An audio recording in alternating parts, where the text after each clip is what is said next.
السلام علیکم ناظرین، ہمارے اس چینل ریلیونٹ انفو پر آپ سب کو خوش آمدید۔ ہم آپ کے شکر گزار ہیں کہ آپ نے ہماری ویڈیو کو دیکھنے کے لیے وقت نکالا۔ ناظرین، کسی بھی ملک کی ترقی کا انحصار اس کی بہترین معیشت پر ہوتا ہے۔ جس قدر بہترین معاشی نظام ہوگا اس قدر ترقی یافتہ وہ ملک ہوگا۔ تو ناظرین، آج کی اس ویڈیو میں ہم آپ کو بتائیں گے کہ پاکستان کی معیشت کیا ہے، اور آپ کو بتائیں گے کہ پاکستان میں معاشی نظام کب اور کس طرح قائم کیا گیا۔ تو چلیے شروع کرتے ہیں۔ مزید آگے جانے سے قبل ہم آپ سے درخواست کرتے ہیں کہ ہمارے اس چینل ریلیونٹ انفو کو سبسکرائب ضرور کر دیں، کیونکہ اسی طرح کی انٹرسٹنگ اور انفارمیٹیو ویڈیوز آپ کو یہاں ملتی رہیں گی۔ ناظرین، ہم روز مختلف اشیاء کی خرید و فروخت کے لیے پیسوں کو استعمال کرتے ہیں، جس میں 5 اور 10 کا سکہ اور مختلف ویلیوز کے نوٹ شامل ہیں۔ لیکن یہاں سوال یہ پیدا ہوتا ہے کہ یہ پیسے کہاں سے آتے ہیں؟ کیا یہ پاکستان میں ہی بنتے ہیں یا کہیں اور سے آتے ہیں؟ اور اگر پاکستان میں ہی بنتے ہیں تو گورنمنٹ غربت و افلاس کو ختم کرنے کے لیے زیادہ پیسے کیوں نہیں چھاپتی؟ تو چلیے اس کا جواب جانتے ہیں۔ تو ناظرین، یہ پیسے پاکستان میں ہی چھاپے جاتے ہیں، جس کے لیے کرنسی نوٹ پرنٹنگ مشین استعمال کی جاتی ہے، جس کا کام اسٹیٹ بینک آف پاکستان کے حوالے ہے۔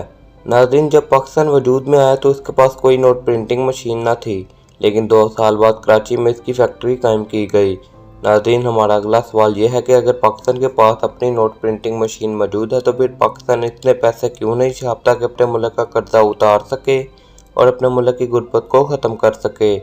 تو ناظرین، اس کا جواب یہ ہے کہ ایسا نہیں ہو سکتا۔ ناظرین، اصل میں ایک رول کے مطابق کسی بھی ملک کی کل آمدنی اس ملک کی تمام اشیاء کی ویلیو سے زیادہ نہیں ہو سکتی۔ اگر حکومت زیادہ سے زیادہ نوٹ چھاپ کر لوگوں میں بانٹنا شروع کر دے اور سب کو امیر کر دے تو اس سے لوگ فیکٹریوں میں تیار ہونے والے سامان کا مطالبہ زیادہ کر دیں گے، جبکہ فیکٹریوں میں اتنا سامان موجود ہی نہیں ہوگا۔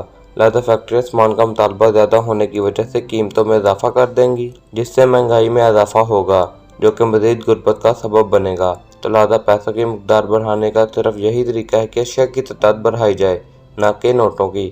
اس کے علاوہ ناظرین، کچھ ممالک اسے عملی طور پر آزما بھی چکے ہیں۔ مثال کے طور پر زمبابوے کے صدر نے اپنے ملک سے غربت ختم کرنے کے لیے 2001 میں ایسا ہی کیا تھا اور بہت سے نوٹ چھاپ کر لوگوں کو امیر کر دیا، لیکن اس کے بدلے میں اشیاء کی قیمتیں بھی بہت بڑھ گئیں، کیونکہ ان کا مطالبہ بہت زیادہ ہو چکا تھا، اور اس کی وجہ سے زمبابوے میں غربت کم ہونے کے بجائے مزید بڑھ گئی۔ تو ناظرین، یہی وہ وجوہات ہیں جس کی بنا پر ایک حکومت ایک حد سے زیادہ پیسے نہیں چھاپ سکتی۔ ناظرین، اب ہم آپ کو بتاتے ہیں کہ پاکستان میں اس وقت 2021 میں زیر گردش نوٹوں کا حجم کیا ہے۔ تو ناظرین، اس کا حجم $280 بلین ہے۔ تو ناظرین، یہی تھی ہماری آج کی ویڈیو۔ امید ہے آپ کو پسند آئی ہوگی اور آپ کا ویڈیو کو کلک کرنے کا مقصد بھی پورا ہو چکا ہوگا۔ ناظرین، ہماری آپ سے گزارش ہے کہ ہماری ویڈیو کو لائک اینڈ شیئر اور ہمارے چینل ریلیونٹ انفو کو سبسکرائب ضرور کر دیں۔